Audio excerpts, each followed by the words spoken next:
Senator Elizabeth Warren took her 2020 message to Iowa this weekend. The Massachusetts Democrat made 5 campaign stops across the state, which hosts the nation's first caucuses next year. During her speeches, she vowed to fight for the middle class. Because the only way that we're going to return this government to the people is if all of us are in this fight.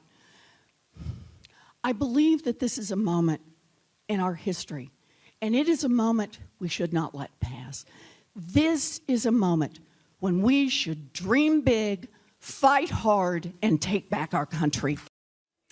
Our political reporter, Caitlin Huey-Burns, was in Iowa covering Warren. Caitlin's new article for CBSNews.com focuses on what Democratic voters and strategists want in a 2020 candidate, and defeating President Trump appears to be their biggest priority. Caitlin is here with me now alongside New York Magazine's national correspondent, Gabe Debenedetti. All right, Caitlin, you've had a busy weekend. Tell us more about what these Democratic voters and strategists want to actually see from a 2020 nominee. I was talking to a lot of voters in Iowa following Warren throughout these various events she had in the state. And one of the themes from voters was that they have an array of candidates and they're excited about the possibility of having so many candidates, but they're very concerned about finding someone who can actually defeat Donald Trump. The president, the incumbent president, seems to be a unifying force among Democrats. We've seen that over the course of his presidency, and we especially saw a reaction to that in the midterm elections. The question, however, is what kind of candidate would that be? And this is what voters are going to be deciding over the course of those primaries and caucuses about what kind of candidate they want to take on Donald Trump. Is it someone who can go toe-to-toe with him, play on his turf, or is it someone that can draw a contrast on policy, on character, on behavior, on issues? That remains to be seen. But voters are certainly energized by the prospect of having a lot to choose from. And that was evidenced by the crowds that Warren was getting in Des Moines on Saturday night, for example. Over nearly 1,000 people attended. So, you know, in 2016, Hillary Clinton was considered by Democrats to be sort of the most qualified, right, to take on the Republican nominee. But of course, she lost the general election. So, Gabe, I wonder, are there lessons here that Democrats have taken away from that? Or was Hillary Clinton such a specific type of political figure that it may be difficult to kind of extrapolate? It might literally take 2 years to go through the different lessons that Democrats have learned from that experience. Right. But the second part of your question is absolutely hits the nail on the head.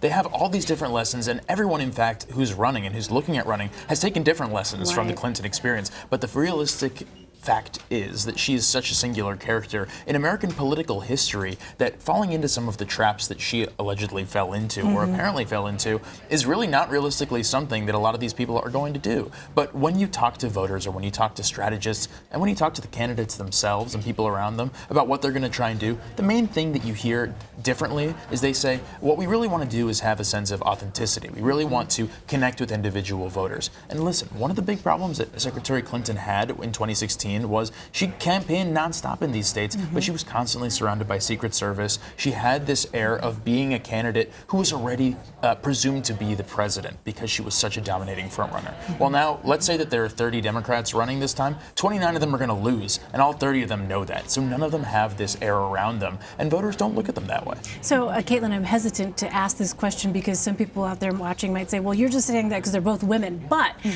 did any of the voters that you talked to seem to draw any kind of comparisons or make any kind of comparisons between Hillary Clinton and Elizabeth Warren at all, or contrasted the two? You know, the only time that her name, that Clinton's name would come up was in this response that Democrats were saying that they were felt so burned in 2016, and they wanted to they wanted someone to win and be able to defeat Trump. Again, that reaction to him. To your point about the authenticity, that was very apparent in Warren's strategy over the weekend. She appeared to be very accessible. So she held 5 events across the state, and they were all events where she gave, you know, a 10 or 15-minute stump speech and then opened it up to questions. And the campaign gave everybody a ticket number and called that ticket. So it was all at random, and she took a lot of different questions, including one about that DNA test. So she was accessible to voters. She stayed for a long time after each event and took pictures with them. I remember I was filing a story, and I looked up and she was still there. So that was very much what they were trying to do this weekend. Also very accessible to reporters, did a press conference after each stop pretty much. And do you get a sense of how specifically she plans to try and distinguish herself from what's anticipated to be a very crowded field? Right. Well, part of getting out early allows her to kind of carve out a niche, at least at this point. She was very much pitching herself as kind of the ultimate fighter for the middle class, and also really talking about her credentials. Not only her credentials in terms of being a consumer rights advocate and kind of what we know of her on the national stage, but her credentials as someone who grew up in Oklahoma, the daughter of a janitor and a mother who worked a minimum wage job at Sears. We've heard that over and over again throughout her stop. So very much trying to play up the biography portion of this and kind of reintroduce herself to voters who might know her but don't know her backstory. I want to talk about former Vice President Joe Biden. The New York Times reports that Biden is being pushed to decide if he'll run by the end of the month. He reportedly told a fellow Democrat that he won't run if he's convinced there's somebody better who can beat President Trump. But he also said he does not see a candidate who can, quote, clearly do what has to be done to win. So, I mean, Gabe, that would seem to be a very clear signal that Biden very much wants to throw his hat into the ring. And you know what? He certainly does, but Yeah. so do a lot of other people who think the exact same thing.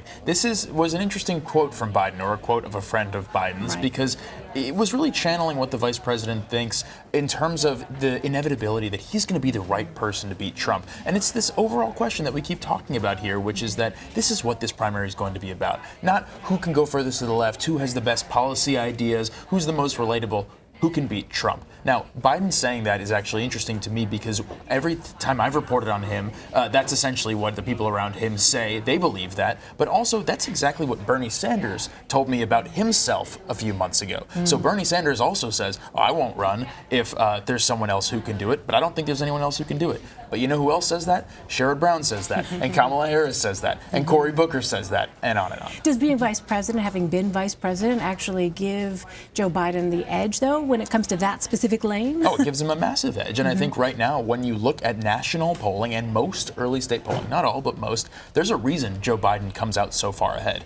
He's more famous than anyone else, though obviously someone like Bernie Sanders and Elizabeth Warren is almost there. But people can picture him in a presidential kind of setting. And that's because he was in a presidential kind of setting for 8 years. It's very easy for people to see what it would look like for Joe Biden to be president.